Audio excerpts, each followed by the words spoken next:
You're listening to Bourbon, Beards, and Belvederes, the podcast where whiskey, cigars, and beard products aren't just a hobby, they're a lifestyle. Hosted by Adam, Paul, and Jerry, three guys with real experience, full beards, and even fuller glasses. Each episode serves up thoughtful tastings, laid-back cigar talk, and honest takes on beard gear and beyond. From top-shelf pours to everyday essentials, this is the place where conversations flow as smooth as the whiskey. So, pour a glass, light one up, and enjoy the ride. This is Bourbon, Beards, and Belvederes.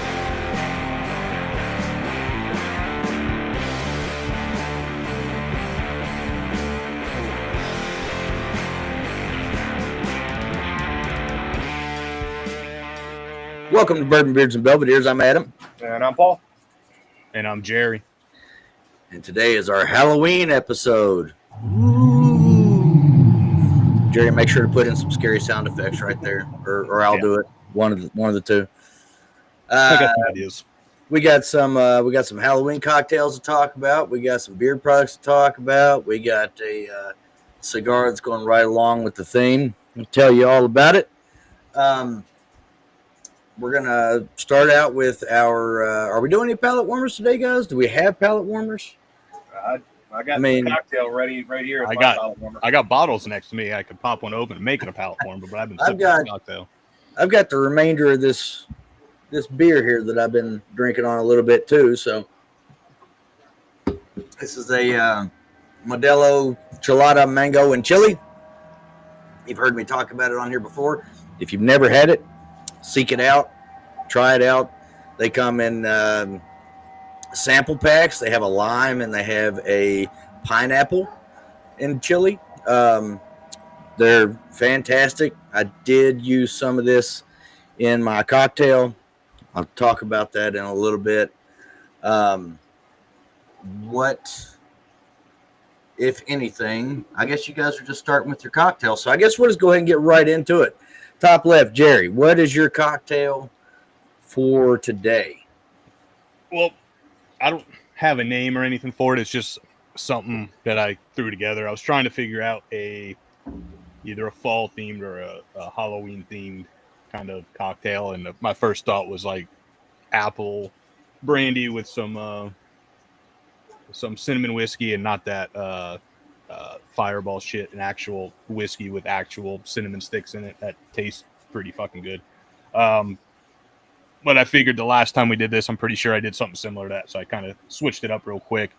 And I started thinking Halloween, I think of candy. So I looked in the closet of the bar and I found a Westward whiskey. This is from their club release. This is chocolate-malted rye. I want to say it's 9 or 12% chocolate malted rye, with the rest being malted barley, obviously being a single malt. To me, it has a finish of Tootsie Rolls. And I love Tootsie Rolls. It's kind of one of my go-tos. And I started looking around what I can mix with it. And I threw some Cointreau in it. It's just some orange liqueur. And then I also have a Chattanooga whiskey experimental batch 020. It's their citrus infused Amaro. So I've got, I think it's 2 ounces of the Westward whiskey.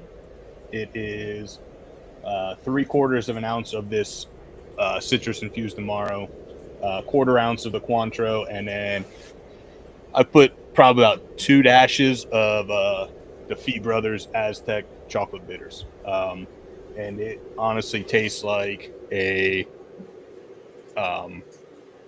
one of those like orange Tootsie Pops or orange Tootsie Rolls, something like that. But that Amaro gives it a little bit of like earthy bitterness from the botanicals and shit they put into it. Obviously, unless you're a select few, this Westward I think came out in 22, maybe 2023. So you can't get that again. And then the Chattanooga I think came out like 4 years ago, that Amaro. So I have plans to pull out the Westward what is it? The stout cask finish, the stuff you get on the shelf. That kind of has a little bit of a chocolatey note, more of like a coffee note, but it has a little bit of chocolate note in there. Just kind of see how that goes with it. And then you have to find a Amaro that's more citrus forward, kind of like what is it? The Amaro Nocino or the Montenegro or something like that. Those are more citrus forward. But yeah, it's fantastic. I've been drinking this. I don't know, I'm on my third one now. Yeah, no, that sounds fantastic. A little bit of chocolate. I wish I had more of this Westward because I literally have like that much. I can make maybe 2 more cocktails. But I'll be experimenting. I got some other malted ryes and some other chocolate forward whiskeys in the bar. So I'll be experimenting over the next week or so, try to see, and maybe I'll post it on Instagram, Facebook, and everything, and you guys can try it or something. Yeah, definitely. That sounds fantastic. I'll definitely send you guys some samples of this citrus Amaro if you guys want, so you could mess around with it. Like I've made cocktails with this all the time, and you use maybe a quarter ounce, half ounce. So this shit's gonna last me forever. Oh yeah. So, and I also have a fig infused Amaro, which is fantastic in cocktails. So, you are muted, I think, Adam. Never mind, he's not talking to us. I don't think he's talking to us. So, what do you got, Paul? I went with old-fashioned. I'm a big old-fashioned fan. Whenever I go to a restaurant, I like to see if they know how to make them right. I went to a restaurant near me called The Lodge the other day, and one of the best old-fashions I've ever had. So shout out The Lodge in Pasadena. But just their house old-fashioned, but it was perfect. But going with kind of the fall theme, my kid is addicted to candy corn, which is polarizing for many people. Some people like them. I love candy corn.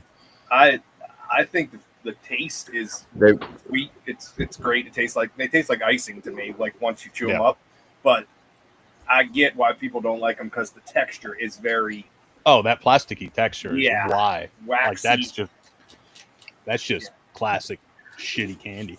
Yeah, the explanation for why people don't like candy corn was best given by comedian Lewis Black. It's because all candy corn in existence were made in 1928.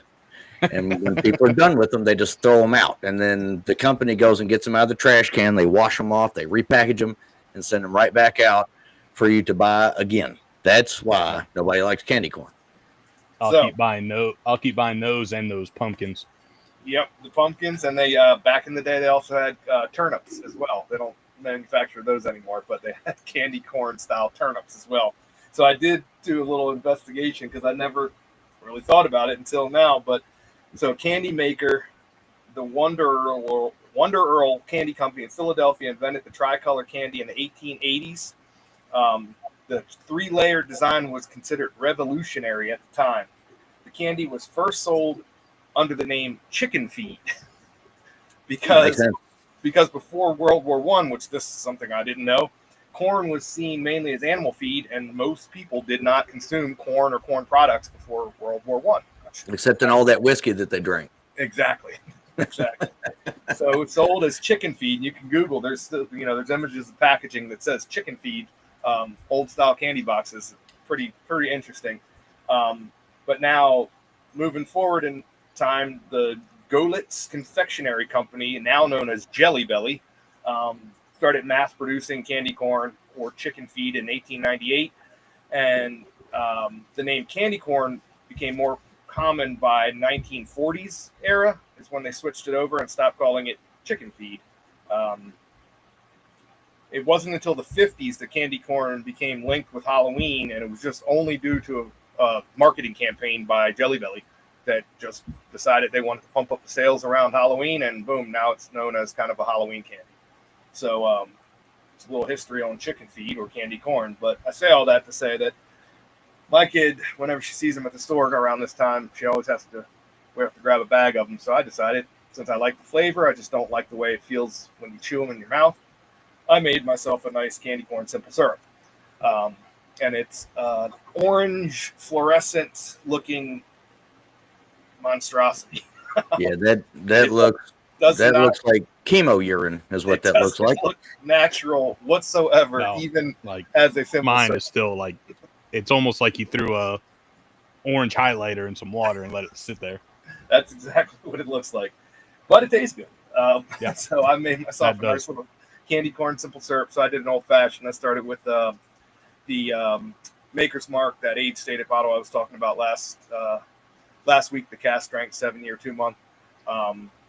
Went with some candy corn simple syrup, a little bit of maple syrup as well, just for a little bit of different sweetness in it. And I used orange, cocoa, and Ango bitters, and a little saline solution. It's delicious. I highly recommend it. You get just enough of the candy corn flavor to know that it's a different sweetener other than just sugar or simple syrup. But the maple syrup plays well too. It's very, very good. I think I'm gonna have to make more of this candy corn simple syrup because that's all I got left. About enough for one more drink. So Yeah, last year I bought one of like I don't know what size bags, just like the standard size bag, and I dumped them all in a pot and made it, and it came out to a little over a quart jar, or a pint jar, not a quart jar. That's a lot. I thought I used it all while I was kind of trying to find different ingredients because I got some oak syrup and some grenadine and a bunch of different cocktail ingredients in the refrigerator, and I was moving stuff around to kind of see what I have. All of a sudden I see this bright orange mason jar in the back, and I was like, what the fuck is that? Well, it was the simple syrup I made last year, so I was going to try to do something with that, but I didn't want to do a old-fashioned, so I was trying a bunch of different things. It did go well when I did the apple brandy with that cinnamon whiskey, and I threw that in there. It tasted good. It was weird because you had that like icing, frosting, vanilla-ish taste with the like an apple pie. Almost had like an apple pie with like a little icing on top of it, but I just couldn't get the right ratio down to make it taste too good because, like I said, it was made with real cinnamon sticks, so that cinnamon was potent, and I wasn't putting too much in it. So I might have to go back and try to mess around with that and kind of figure that out because it tasted good. It tastes like cinnamon apples with some icing, but it had like that drying cinnamon, like when you basically. Have you guys ever done the cinnamon challenge where you put it on the spoon and try to eat it? yeah, Or at least put your finger in cinnamon and eat it. Just kind of has like that dryingness at the end. That's what that cocktail was doing. I didn't want that. I wanted something else. So I might have to mess around with it a little bit more. And then I put a little bit too much of that simple syrup in it, and I don't like my cocktails sweet or overly sweet from sweeteners. So I might have to mess around with that to figure it out. But either way, that candy corn simple syrup is definitely something good to do. It's fun to play with. Yeah, it's definitely good, and I mean, it's cheap too. Those candy corns are like $1.99 for like a pound bag of them. You can candy corn and water. Yep, you can make a big old batch for pretty cheap. Have a nice, interesting flavored simple syrup for pretty cheap. And it turns your cocktails like this orange, just like what is it? Like a biohazard orange or something. Oh yeah. No, I should have saved a couple and put them as little garnish floaters on top and took in a picture. But what do you got into over there, Adam? Yeah, so I had it's gone now. So that tells you it was at least decent enough to drink. I was trying to make a Black Widow, and then halfway through making it, I realized I didn't have some of the things that I needed, like ginger beer and what else? There's another ingredient that I was missing. So what I had done was poured in a little bit of some blackberry syrup that I made a while back, and then a shot and a half of tequila and about a half shot glass of lime juice. I was looking around trying to figure out what the fuck, searching the house trying to find something because we've been on vacation, been working since we came back, and we haven't been to the store. So we're kind of out of some things around here. And so I had this mango chilada or mango chili chelada, and I poured some of that in there, and it made an absolutely delicious concoction that I'm calling the Fiend. And the reason why is because it was kind of a patchwork of shit just thrown into a glass, kind of like Frankenstein's monster. But there's already, a cocktail called Frankenstein and a cocktail called Frankenstein's monster. And the monster itself didn't have a name in the original book. But Fiend was one of the words that was used to describe the monster, or the creation, I guess, is another. A lot of times, without getting too deep into the literary aspects of it, a lot of people consider Dr. Frankenstein to be the monster. So, whatever. Anyway, this thing was ugly. There were a lot of floaters and shit. Yeah, a lot of congealed floaters up at the top because of the mixture of the syrup with the beer and all this. But it was absolutely fantastic. It had some candy sour notes to it, and it had some sweet. It was really good. So my wife actually went out to grab a couple more of these beers so we can make some more, because I am going to drink what's left in this can. Yeah, it's good stuff. Good stuff. The Fiend. I'll try to replicate that recipe, write it down, and get that out there on the Instagram page so that some folks can try that at home. It was a añejo. It was actually the bottle that Jerry brought me a couple years ago from Florida. Don Ramon. Yeah, Don Ramon. There we go. I couldn't remember what I was thinking something else entirely, but I'm gonna have to get you to send me another one of those bottles, because that shit's fantastic. Can't get it up here unless I go to a specific Mexican restaurant, which luckily they have 3 locations, and one of them is very, very close to my house. But I would rather not have to go there and pay their prices. Plus, they have it's a pretty unique situation. Maybe it's not, I don't know, but it's at least a unique situation to some of the Mexican restaurants that are here in town.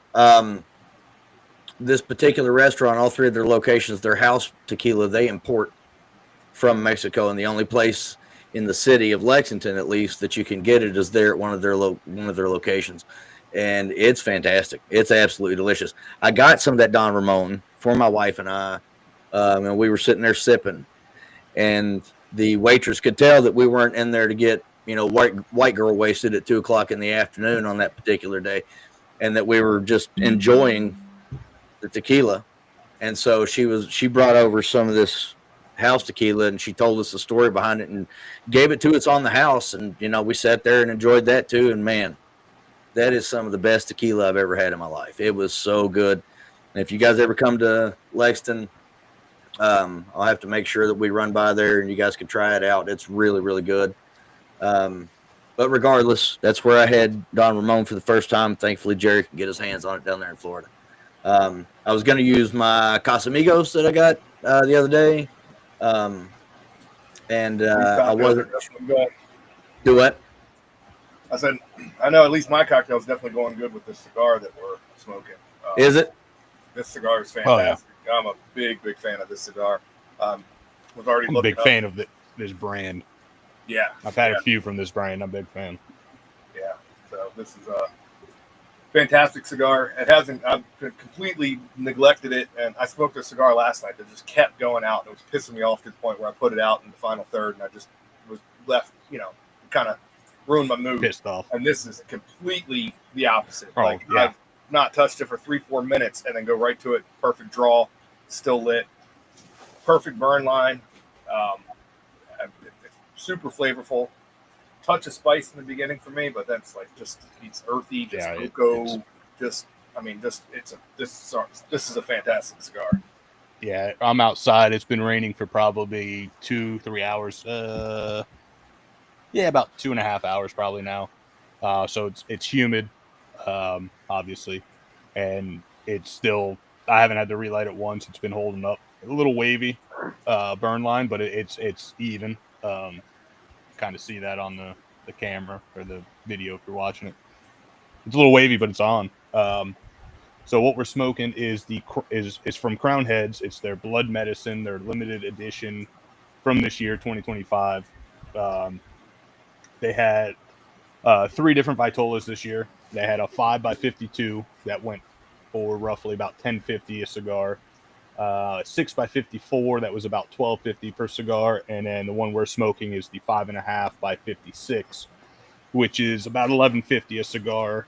I picked up a 5-pack online, and after shipping and taxes and all that good stuff, it was $56, which came out to about $11.20 a cigar.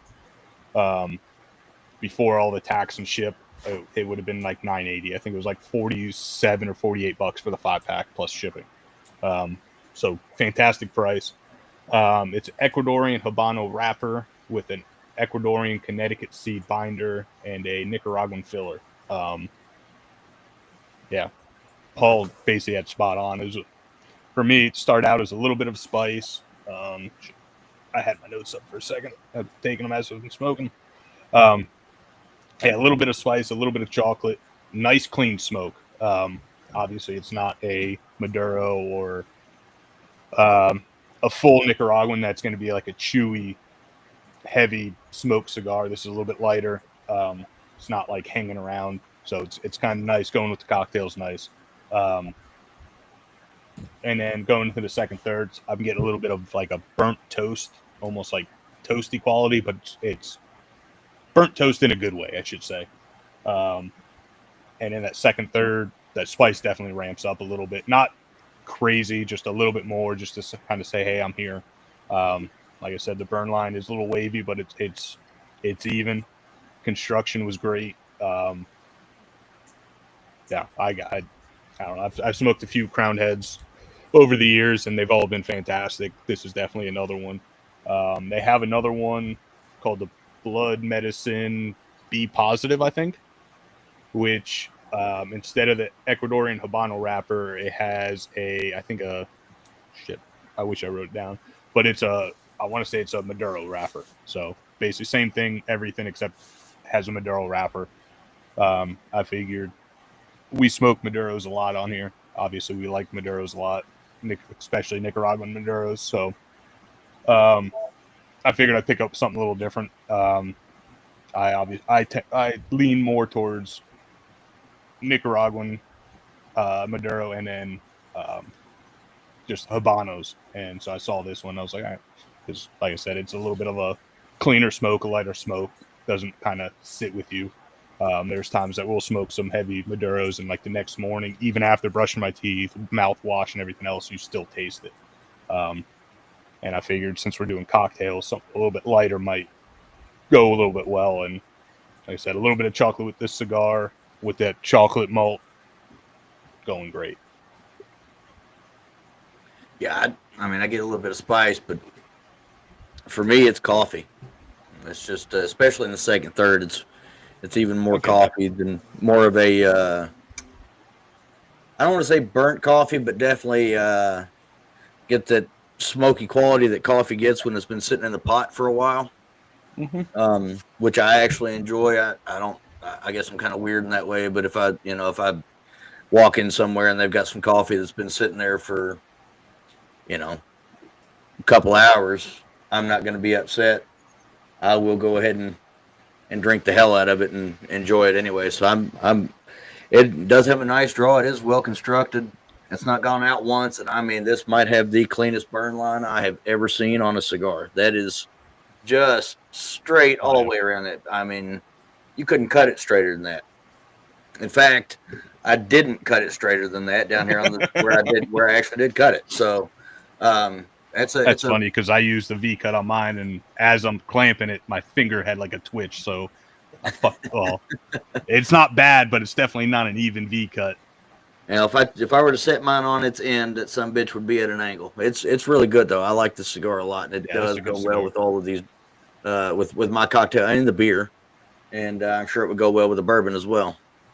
Yeah, I got some Green River rye out here because I might do a little experiment and throw that in there, because with the Green River rye I get some of like stone fruit, like peaches, apricot, and stuff like that. So I figured try that with some orange to see how that cocktail comes out. And I poured a little bit of that, waiting for you guys to jump on while I was lit up the cigar, and it went great with that rye too.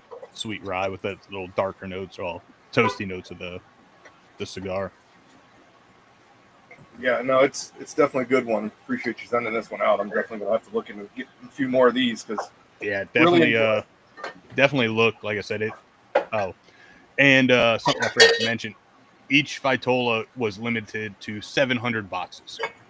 So you had 2,100 cigars total. Oh, 2,100 boxes at 21 cigars per box. You do the math. I can't do that in my mind. It's definitely a good one, and it's going good with my second cocktail. I told my kid we were doing cocktails this week, and she's a big, huge Harry Potter fan. So we went for my second cocktail. I went with a little alcoholic butter beer. I even got my my butter beer mug from the Leaky Cauldron. You also had your little frother out there. Oh yeah, no, I started out with some butterscotch syrup that Toscani's or whatever, just the store bought like coffee syrup essentially. Yeah. Mixed it with some club soda or seltzer water is what I used, because that's all I had. So unflavored seltzer. Went with some Rebel Yell 100 and some saline solution, and the little frother was I have some heavy whipping cream and layered a little bit of some cream on top just to wet the mustache, and it's pretty goddamn good. It's a very sweet drink, but the sweetness is going well with like the earthiness and the dark roasty flavors of the cigar. So, I mean, I'm really liking the cigar. I think it's perfect for these cocktails, because at least both of mine are super sweet, a little bit more sweeter of a cocktail than I would normally enjoy for both of these. But the cigar goes perfect with both of them. So I'm a fan. I think I have one more of these cigars. Like I said, I bought a 5-pack. I smoked one not long after I got it, and then smoking one here since you guys won. So I'm pretty sure I got one left. I don't think I smoked it, but I could be wrong. But a little blurb on this cigar. Blood Medicine takes its name from a 3-story building located in the corner of Broadway and 4th Avenue in downtown Nashville, Tennessee. And for those that don't know, Crown Heads is based out of Nashville. That building was originally built as a 3-floor pharmacy in 1872 before being converted into a hotel in 1892. The hotel operated until 1980s, and in 88, the building would be purchased and reopened as a merchant's restaurant. Nashville's music scene would attract some legendary musicians to stay at the hotel over the years, including Hank Williams, Dolly Parton, and Johnny Cash. There are rumors that the building also served as a brothel and a casino over the years. While many legendary tales exist about the historic building, including legends of Civil War ghosts that still wander the halls, evidence of the original pharmacy still exists. The painted words "Blood Medicine" remains still visible on the walls. Blood Medicine pays homage to the history of Crown Heads, home city of Nashville, with a unique smoking experience. So there's a few different there's a couple companies do like a Halloween kind of cigar. I was either late to the game to purchase some, or I didn't think that we would have time once they got released for this episode. I saw this one and thought it was a great cigar. And then for those that are on my camera ain't gonna pick it up, I'll throw a little clip of that on video. The band is sweet. It honestly looks like an old school like top of a prescription pad or something like that. Yep. So I figured that would kind of go more or less like I don't know what you would call it, but felt like it would go into the Halloween theme a little bit. Mm-hmm. Especially when you consider why they might put external use only on the band itself. And it says good for man or beast. Yeah. There Yeah, you go. the Backwards on Paul's, but you can see it a lot more clear than mine for some reason. It's a cool label. And then it has a dude in some kind of head harness looking thing, like a head wrap. But yeah, fantastic cigar. Definitely check. Well, if you could find these, definitely pick up at least one, if not a 5-pack or a 21-pack or box. But definitely check out Crown Heads. They're putting out some fantastic cigars. And they got a shit ton of them, a huge line. So definitely check them out. Well, Jerry, I took your idea and ran with it real quick. Before you could get to it, I happen to have a bottle of old Overholt 114 sitting here next to me. So I poured some. And the two of these together is it's creme brulee. It's creme brulee. And it's incredible. So, Paul, if you got a rye out there. I got a Rittenhouse pick right here in front of me. There you go. Yeah. Make that happen, fellas, because that's a great pairing. Holy crap. Glass. So I'm going straight from the bottle. There you go. Oh, and I do have to point out the glassware that I used for my old fashioned was from our friends at Bourbon Baggers. It's the spinny glass. Same. Love this glass. It's like a fidget spinner cocktail glass. It's awesome. Oh, go to Bourbon Baggers and get yourself 2 of them. Like I said, I get like stone fruit from that Green River Rye, like mainly peach and apricot, with this toasted notes of this cigar. I don't remember which whiskey it was. I think it was last week or the week before. We were getting like grilled peaches or like. Yeah, that was last week. No, I was Was yeah, like it was Wednesday, but yes, it was last week. Last episode. Yeah. I think it was that Seelbach. Yep. With that grilled peaches or like 8-year Seelbach. Yeah. Yeah, that's what. So you get that peaches and apricot from there with that toasted quality from the cigar. It almost gives it like that grilled peach or what do you call it? Not sauteed peach, but fried peaches or something like that with a little toasty note to it. Yeah. Paul, what are you getting over there, buddy? This Rittenhouse pick is fantastic. I forgot how good it is. Well, I mean, I shouldn't have forgot. I've already almost drank the whole damn bottle. But, you got to make sure you save a sample because we gotta have that on the show. Yeah, I think I sent you guys samples of. You did, and I sent you guys a sample of the pick that we had down here. I can still get this. I was at the store a couple days ago, and it was still on the shelf. I should have grabbed another one. I might go back and grab another one of these before they sell out. Because that's Rittenhouse is awesome rye, and that's dirt cheap for what they are too. Yeah.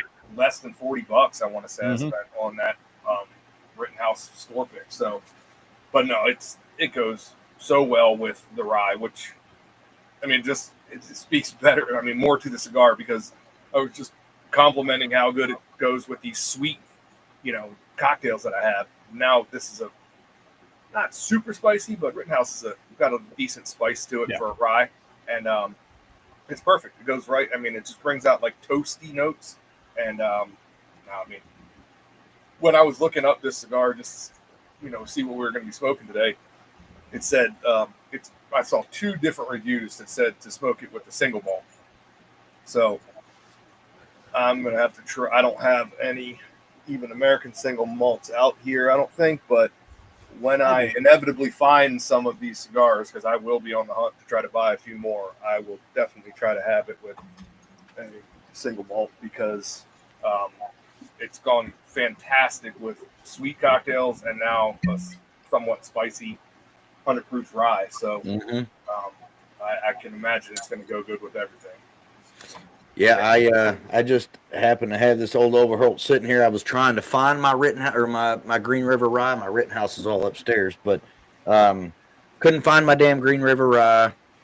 Poured the old Overholt, which for folks that don't know, old Overholt is produced by Jim Beam. Fantastic rye whiskey, especially the 114. Holy shit, that's just really good. But because I've got 3 bottles of Green River that I'm sitting here looking at, and they're all bourbon. And then I just happened to look back in a corner right next to a bottle that I had literally picked up 20 minutes ago. And here's my Green River Rye. So I'll be trying that out next. And I'm down to definitely the final third, but not much left of it for those that can see it on the camera. That spice definitely picks up on that final third of this cigar. And I took a swig of the Westward whiskey, the one with the chocolate-malted rye that I had in this cocktail. And with Westward, I get a lot of like bready notes throughout their whole portfolio. I know some other single malts have their own thing, but for me, Westward has like a bready note. And that bready note with that toasted note of the cigar, with that spice of the cigar, it was fantastic. Yeah. I got to give a shout out to, Westward's in Oregon, right? Mm-hmm. So as I recall, I believe that was Mike Goodner that first put that on our map. Introduced all of us to it. Yeah, and then Jason Sheehan actually was the first person to ever give me samples of that. Really? And I'm not a big, single malt guy or even there's a lot of not even single malts, just whiskeys in general that come from that end of the country that I'm not generally a fan of, but I've never had a Westward that I didn't like. That and what's the y'all got to help me remember. It's in a teardrop shaped bottle. You're talking about the female owned one. Yep, that's exactly right. I could female see owned and operated. The bottles are cool as shit. What was that? They do a bunch of gin and stuff too. Give me a second. I'll try. Is it Westward? No. Westward is I'm drinking Westward. Westland we had on the show, which is there it is. Freeland Spirits. That stuff is so. If you can find it, if you can hear our voice and you can find these products. The bottle is dope as fuck. And these ladies know how to make some great distillate and everything that I've had that they've produced. So those two distilleries out there, that's what I'm getting at. But Westward is fantastic stuff. So yeah. There's the bottles right there. Yeah. It's like an old potion bottle. Cool. Right. So hats off to Goodner for turning us on to those. And my thanks to Jason Sheehan for giving me my first samples years ago. He and I met up at a Chewy's in Nashville, Franklin, technically. And he and myself and my wife, and we had lunch, and he gave me some samples. And but anyway, that's good stuff. So I was surprised that I like it, but I do. I like that stuff. It's really good. I'm going to try it with this Green River. There's nothing Green River does that I don't like. Try it with the cigar. And talking about that, Jacob Call, who was the former master distiller for Green River, he's now out Western Kentucky Distillery, I think is what it's called. I haven't had it yet, but they have a product called what is it called? Like something silk or silk something that I heard is fantastic. So I'm definitely on the lookout for that because I love Green River. Anything that Jacob Call's put his hands on, I have liked. So I can't see why I wouldn't like that. And it's getting high praise. I think it was released at KBF this year.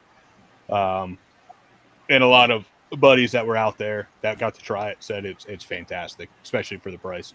Like I want to say it's like $60 if I'm not mistaken. So it's right in that price range that makes it easy to pick it up.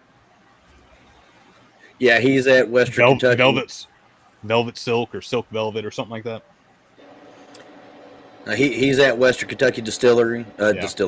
Distilling Company. That's in Ohio County.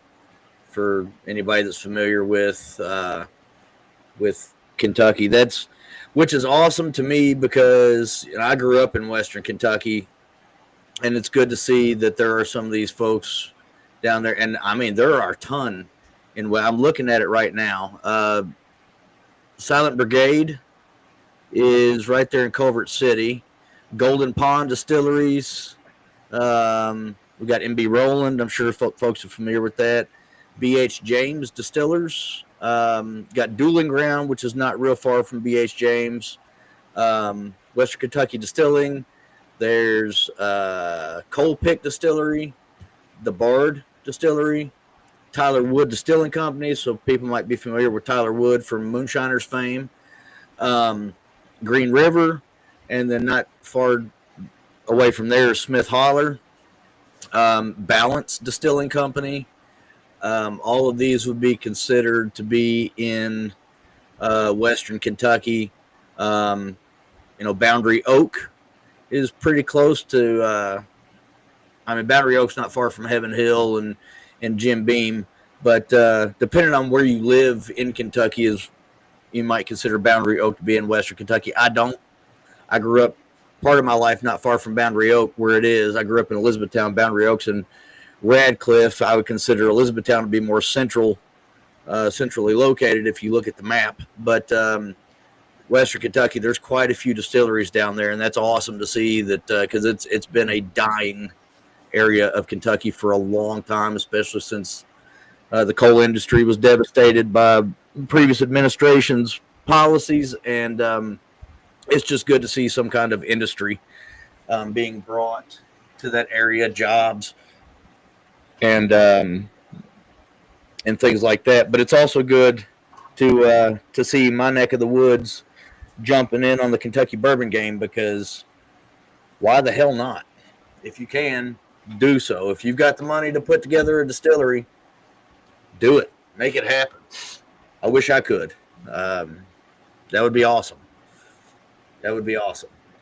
Yeah, and that silk velvet bottle, I've heard awesome things about it too. Yeah. I have not been able to try it or find it yet, but I do know that that's like a label revive. That was an old label that they bought the rights to and bring back the name. So I always like when companies and brands do that, when they find old forgotten labels and bring those back. And it's a cool label. It looks, I don't know the history of it, but it looks to be like an original artwork type of label. Like they copied the original one just by looking at the new bottles. I would imagine that it is. Like I said, I don't know much about it. I just have heard good things on reviews and people talking about the bottle. But I definitely want to get my hands on that. Yeah, we'll have to see if we can get some of that. Seelbach it says it's back ordered and will be filled in mid-November. But for $50, you got their 4-year-old. I think it's a small batch. 70-21-9 blended with 78-13-9 at 107 proof, and it's 4 years if I didn't say that. And then they have this single barrel for $80, 7 years, 75-21-4 out of Kentucky.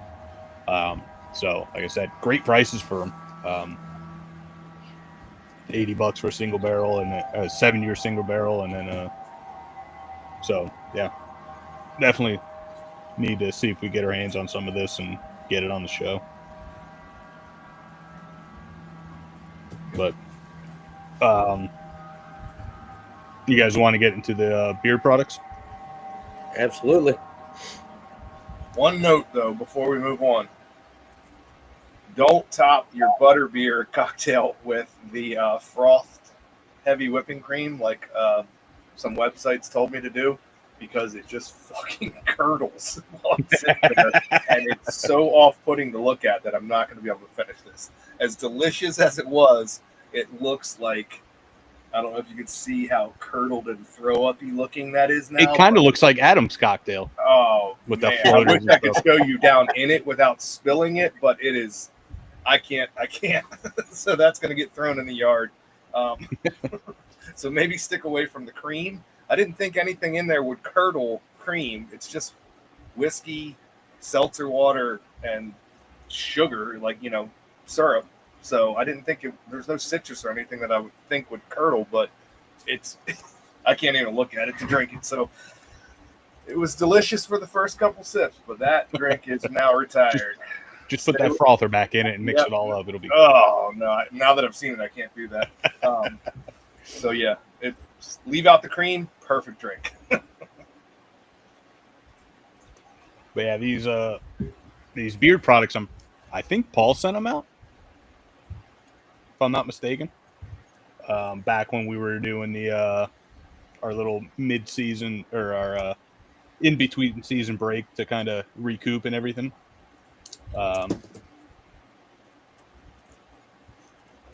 So these are from Flesh and Main.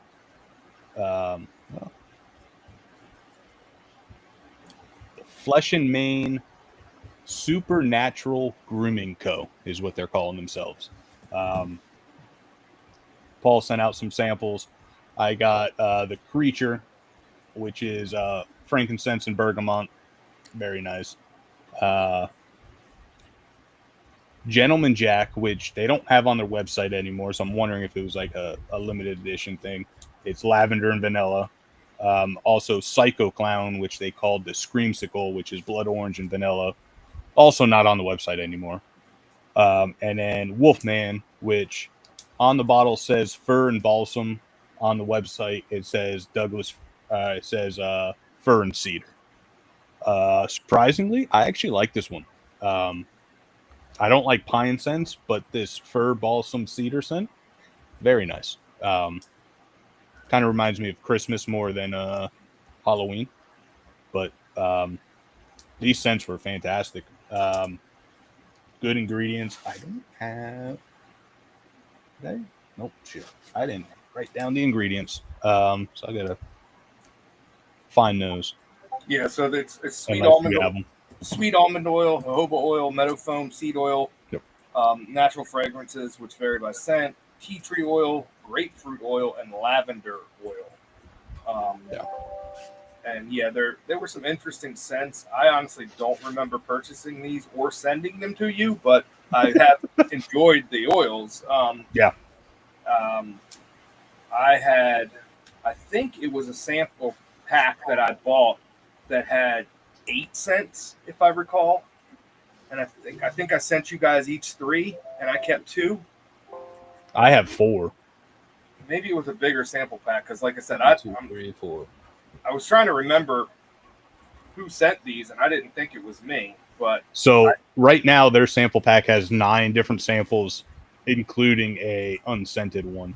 And like I said, I have 2 that aren't on there anymore that were like I think limited. They look like they rebranded since you sent these out.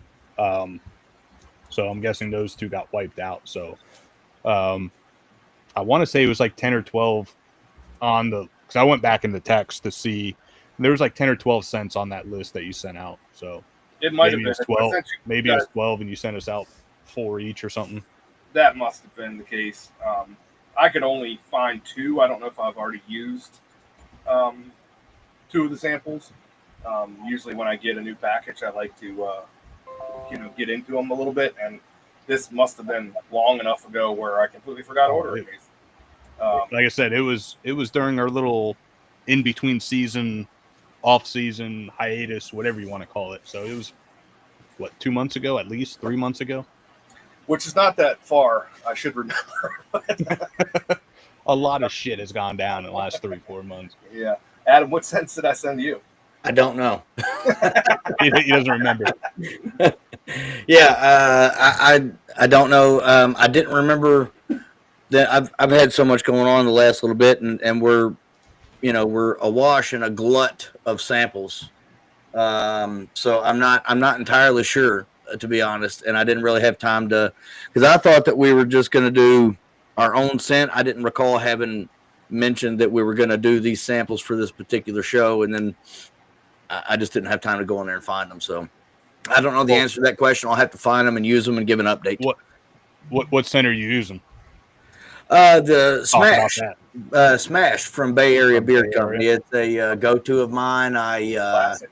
Yeah, we found Great that it's been a couple years now, right? And I immediately went online and ordered 2 bottles, and then Matt was gracious enough to include some balm and some beer butter in there for me, and I use it sparingly because it's not a scent that Bay Area offers anymore.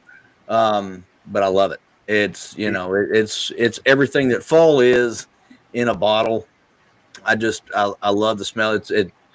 It reminds me of s'mores and cakes and all these I was gonna warm say, fires and that's like the toasted pumpkin style one, right? yeah. You also had another one that reminded me of like kettle corn and a fair sort of deal. I think that was a different one. Yeah, I could see that kettle corn. So yeah, I would highly recommend it to anybody if they could find it. Unfortunately, I don't think that's a possibility for most folks now, unless Matt He's got decides to reintroduce that, and hopefully he will. So Matt, since we know you're listening, you have at least 3 purchases for that one. Yeah, that's right. But he has he's got a new scent out this fall, which is Applejack.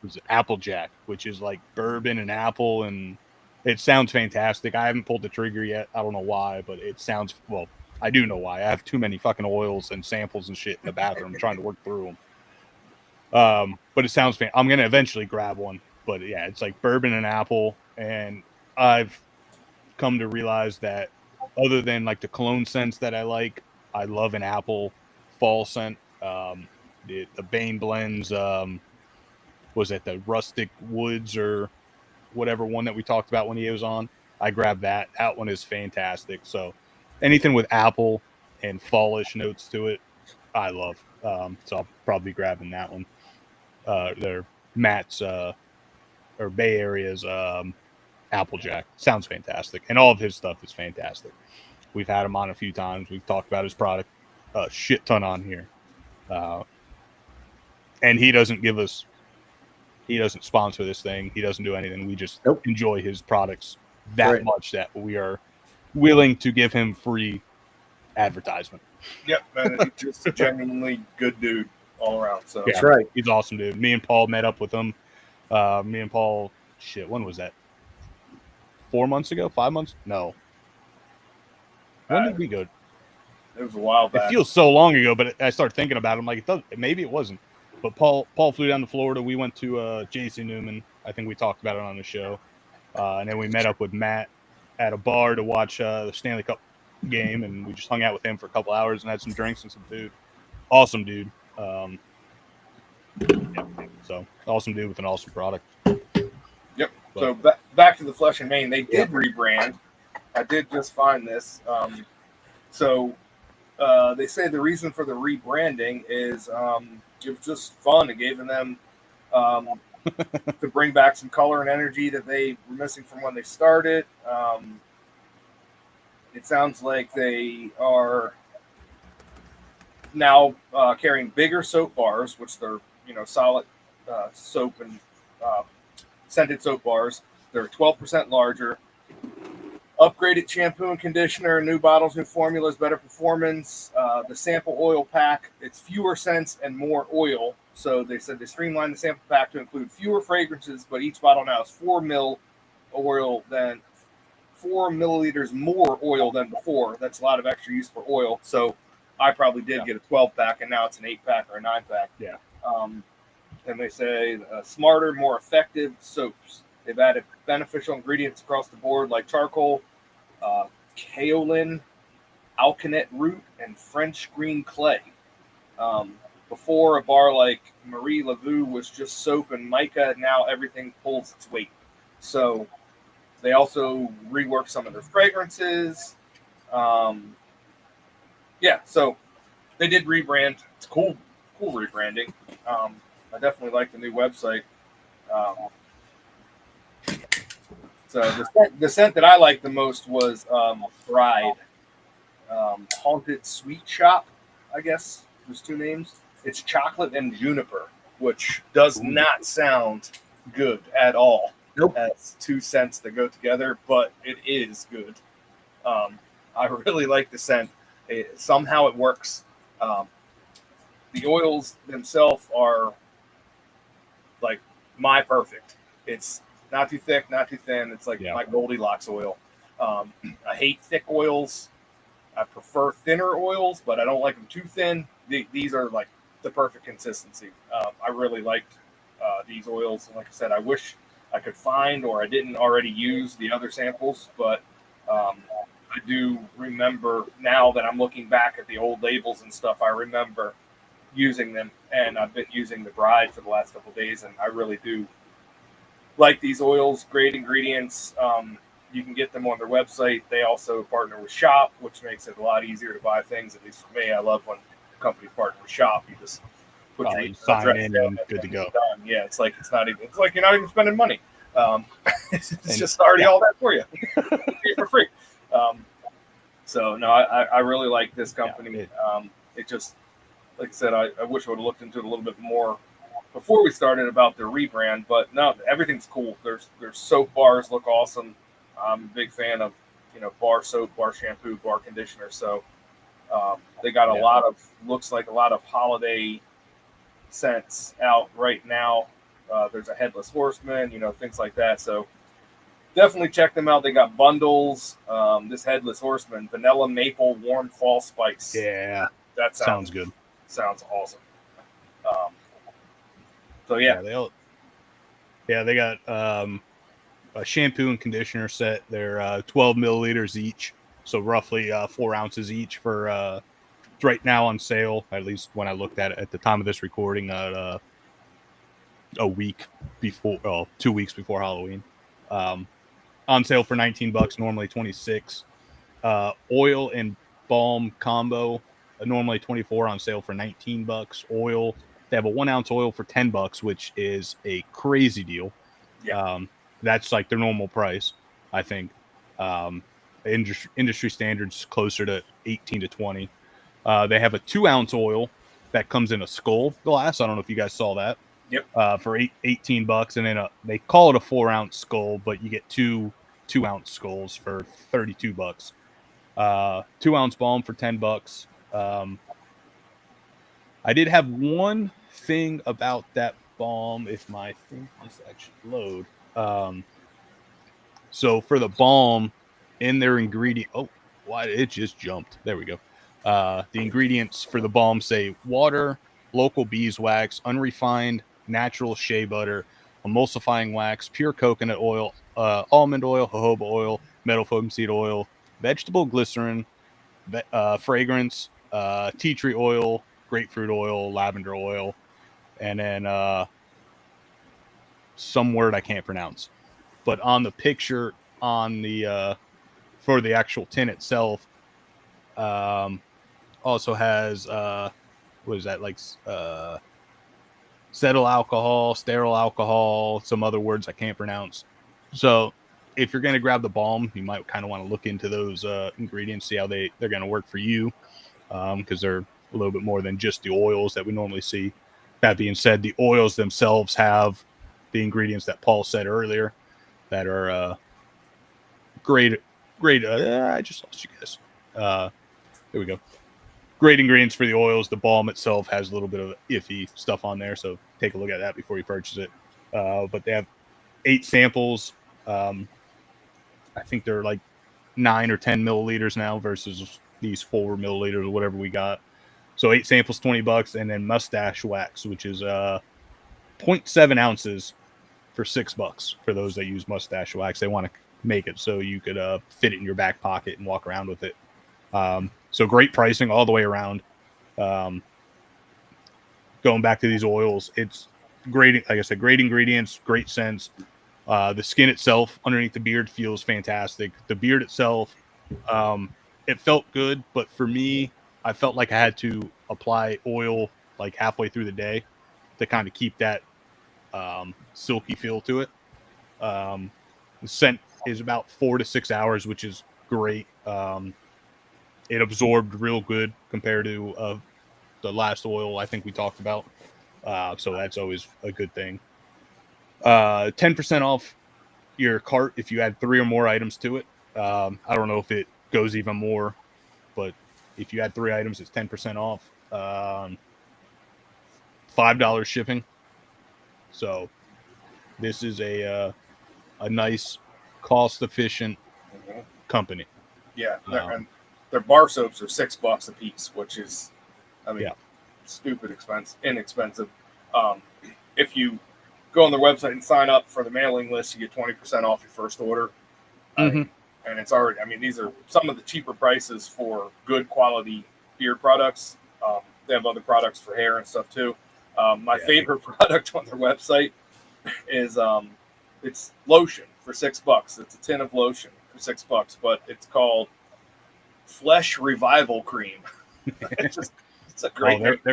They're definitely playing off that like horror story, gore. Like I said, that I have Gentleman Jack, which goes off Jack the Ripper, and then Psycho Clown, which is just a typical like scary clown from those movies. Monster, which is a werewolf, and Creature, which is just some green dude walking around. I don't know. They're definitely playing off that horror movie theme, which I'm digging. Yeah, I love that theme. Yeah, so check these guys out. Fleshandmane.com. They got soap, cologne, perfume, deodorant, lotion, all the beard products, a bunch of hair stuff. So fantastic scents. Definitely check them out. Absolutely. Yeah, so I went back to the old Overholt 114, and it's still creme brulee. Holy shit. This cigar. I was going to say, how's the cigar holding up for you guys? Yeah, I'm down to the nub. It's fantastic. I'm not too far behind you. I got a little bit, yeah. I got a little less than Paul, a little more than you. It's still fantastic. The spice definitely kicked in. It's not overwhelming at all, but there's definitely more of it, which I appreciate because I do like spice in my cigar as much as I can get.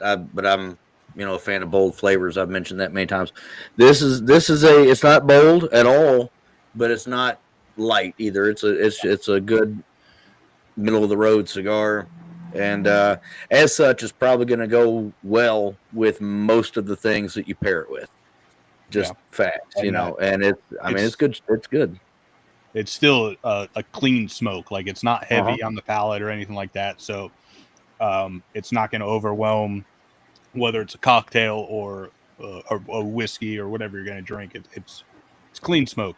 And I don't know if we talked about it before we jumped on recording or during recording, how we were saying that it burned really quick. It started out burning really quick, but I think I've been smoking this thing for like hour 15. Yeah. Hour and a half. It felt like it was going to burn by real quick, but it slowed down about halfway through. Yeah. So, and I've been definitely chiefing on it for the last half cigar. So, and it is still very evenly burning. Just straight. It's a little wonky, but still it's straight. And like I said, it's humid out here. It finally cleared up, so we're starting to get some wind in here. But I'm happy with this cigar all the way through, especially with the humidity that have been sitting out here, probably 100,000% that it's been with this rain. Yeah. So here's the thing. I went from the cigar to this beer, and it's cappuccino. I don't understand how in the fuck a mango chili beer paired with this cigar tastes like cappuccino, but it tastes just like cappuccino.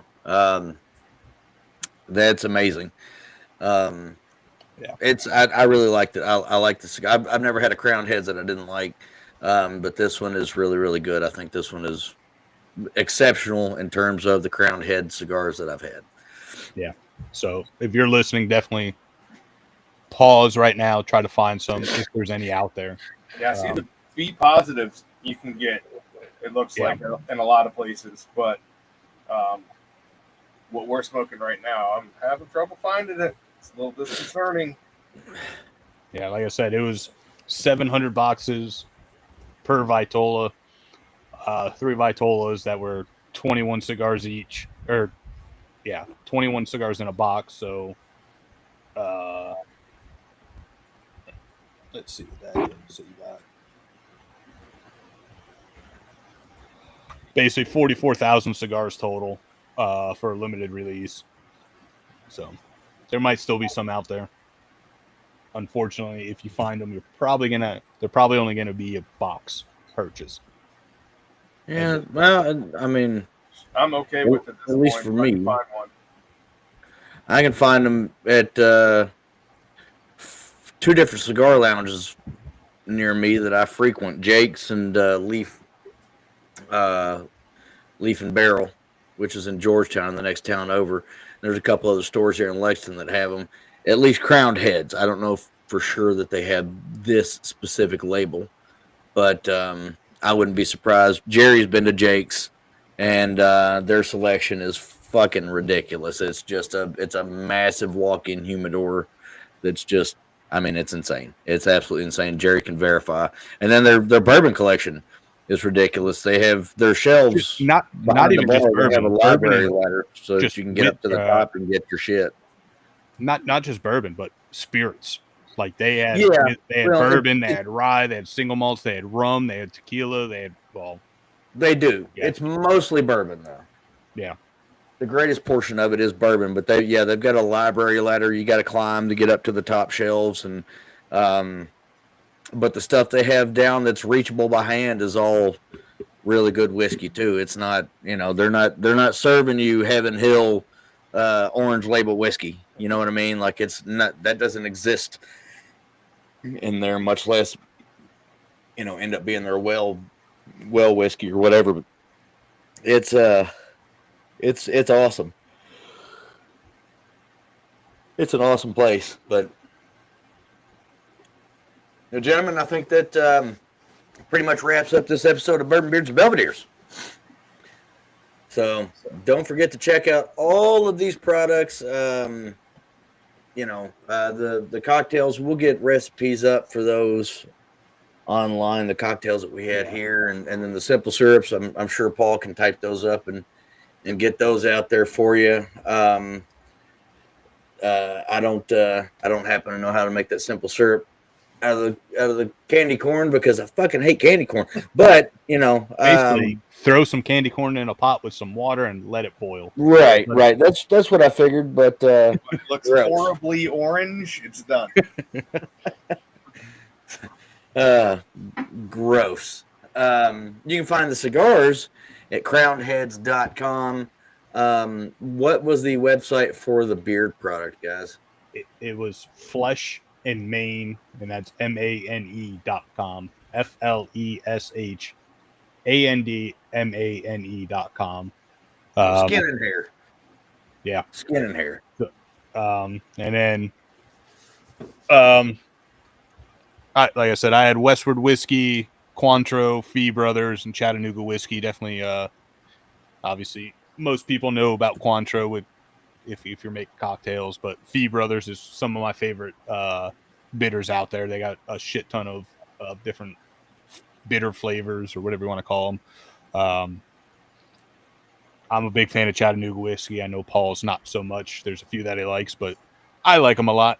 Westward whiskey, big fan of. So definitely check those out. And then whatever else, I don't remember what you guys had in your cocktails, but definitely. I used a Rebel Yell 100 and a Maker's Cask strength. So shelfers, fantastic. Get them anywhere. Surprisingly enough, Paul used 2 weeders when he supposedly says he doesn't like weeders. Yeah, I mean, weeders is my least favorite, I guess, but I think that's why I use them in cocktails mostly. They do work in cocktails. Yeah, they do work in cocktails very good. They do give that nice mouthfeel. if y'all remember, Paul was whipping out a Maker's Cast strength with a age statement on it in the last episode, and that's what I used. And he was the one that sent out the Rebel Yell blind. Yeah, we know that Paul liked it. We know Paul liked the Rebel Yell, and he does enjoy a good OWA from time to time. Yeah, no, I'm not saying I don't like them. I'm just saying right. I prefer least favorite, over wheat. And now that we've made mention of the OWA, I'm going to have to put some in my glass and try it with a cigar. I never get into this fucking bottle, as you can tell, because it's damn near impossible to get, even though I live 45 minutes from the motherfucking distillery. On my trip up north, this really pissed me off. This is the thing that pissed me off the most about my entire trip, and that's saying a lot because there were some things that really fucking pissed me off, like the fact that we went to Acadia National Park, and we were trying to, run around all together and stick together and do stuff together. Well, there was no cell service, so we got separated and couldn't fucking find each other. It was an absolute nightmare. And then there were a couple other things, but my plan was to go up into Ohio and then cut over into Pennsylvania while we were driving up. And I had looked on ohlq.com, which is the Ohio is a control state, so it was their website to show where things were in stock, and I was going to stop and get another bottle of OWA on the way up. And I'm damned if there wasn't a ton in stock. I looked on the website. That was the day before. The day of, we're driving up, and I'm looking again, and every goddamn store that we were going to encounter on the way up there was sold the fuck out. Every one up. The mules got there before you. Do what? Said the mules got there before you. Yeah, it seems that way, and I'm still upset about it, the bastards. But if I really want it, I can pay $90, $100 for a bottle around here on secondary, or I can drive my ass up to Ohio. And to be honest with you, considering that's the only way I'm going to get it is going up to Ohio, it's probably cheaper to go ahead and just buy it on secondary. I love this stuff. I really do. It's my favorite weeder of all time. For a number of reasons that I won't get into because we'll be sitting here for another hour and a half listening to my stupid stories. But we're going to see how it works with this cigar. However, I'll have to tell you about that on another episode because, again, we are at the end of this one. But be sure to check out these products. Make sure to support your local veterans and your active duty military, LEOs, and first responders. They're all out there giving everything they've got for us. The least we can do is give them our support, and make sure to be there for kids, support kids in your community. Watch out for them. The world's crazy, and kids are going missing all the time. Who the hell knows what's really going on in this world, but they shouldn't have to bear the brunt of it. They're kids. They deserve to grow up and have a childhood on their way to growing up. And then once they get there, and they're an adults and they can handle it, then we'll introduce them to the rest of the world. But in the meantime, let's let them be kids. Be on the lookout for our charity coming up in a couple weeks. We're going to start running that in November. That's going to be that bottle of 10th Mountain Rye. The proceeds from that go to BC40 Hunts. It's going to include a 150 count humidor and a pack of beard products from Lit Beard Co. 10th Mountain Rye, or 10th Mountain in general, the distillery, 10th Mountain whiskey in general, and then Lit Beard Co. Those are veteran-owned companies. This is not a veteran-owned company-made humidor. In all transparency, it was probably made in China. I don't know. I got it from Amazon, but it's a nice humidor. Comes with a humidifier for you to be able to read the humidity, and 3 humidifier strips so that you can keep it at the right consistency.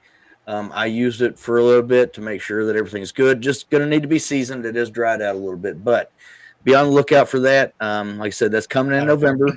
Depending on how many entries we have, which once we push that out there, you'll figure out how to enter.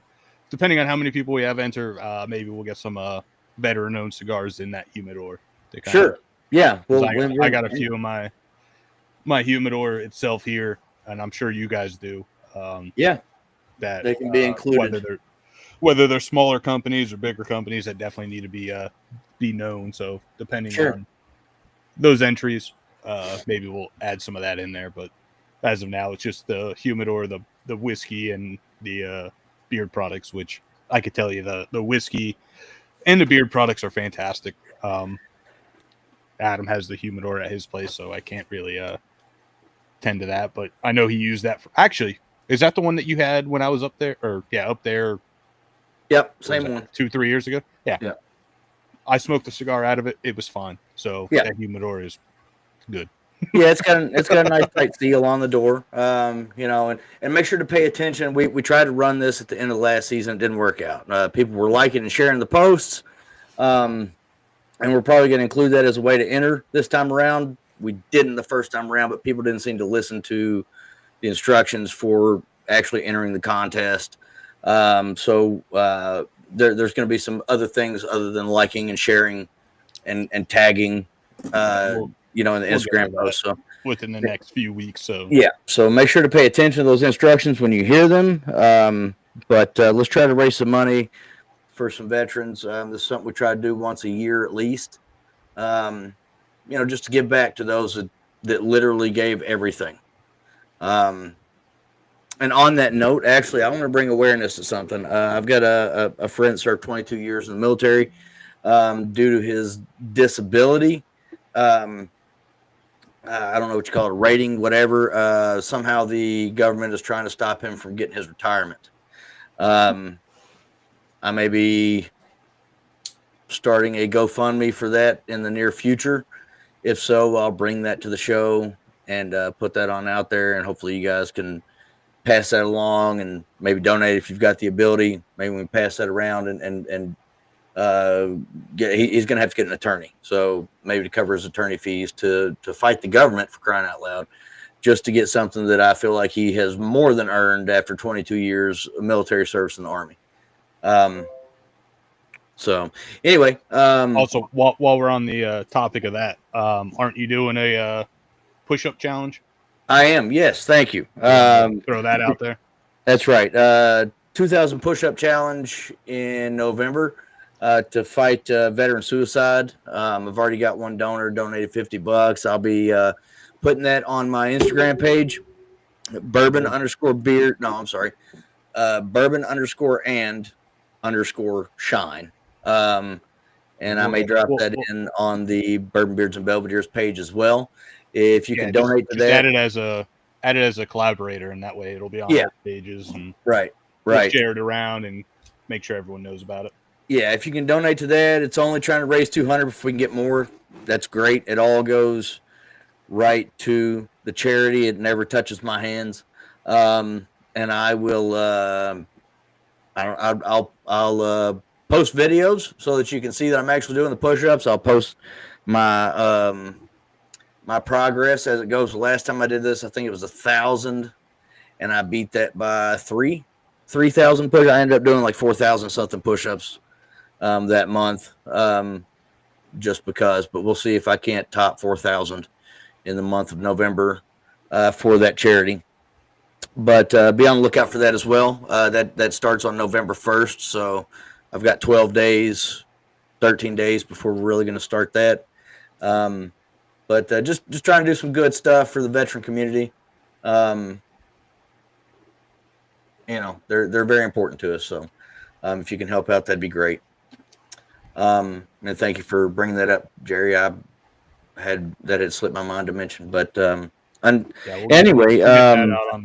get that on the socials. So share it around, and definitely when you post it, put a collaborator for the page, and you could throw it on for me too, and I'm sure Paul wouldn't care if you threw him on there, and we'll share it around and definitely get some because that's definitely something when I joined you guys for this podcast that we talked about, was trying to raise money for some, whether it's military veterans or LEO veterans or LEOs or first responders or basically all those people that do a bunch more shit that get shit on. Yeah.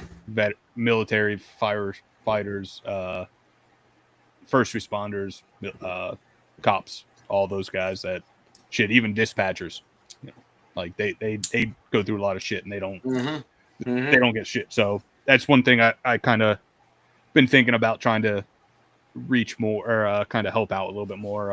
I have some thoughts in my own mind for my own personal thing that maybe I'll bring towards this this show, but yeah, definitely get that out there to help out where we can. Absolutely. So it's very, very important that we support these folks. So at any rate, thank you very much for listening. Enjoy your cigars and your spirits responsibly. Happy Halloween. And until next week, cheers. Cheers, guys. Happy Halloween.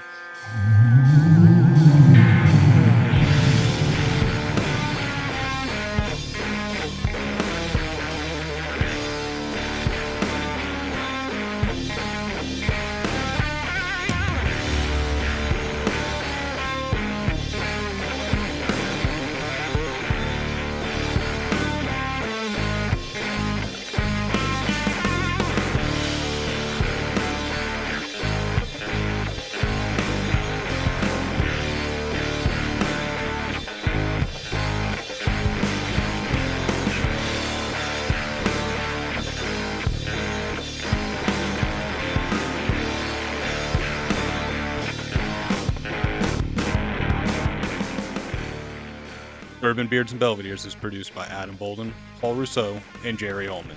Edited by Jerry Ullman. Music by Ryan Johnson. You can find all of our links on our website at bourbonbeardsandbelvederes.com and at beacons.ai/bourbonbeards and belvederes. As always, enjoy your bourbon and cigars responsibly. Cheers.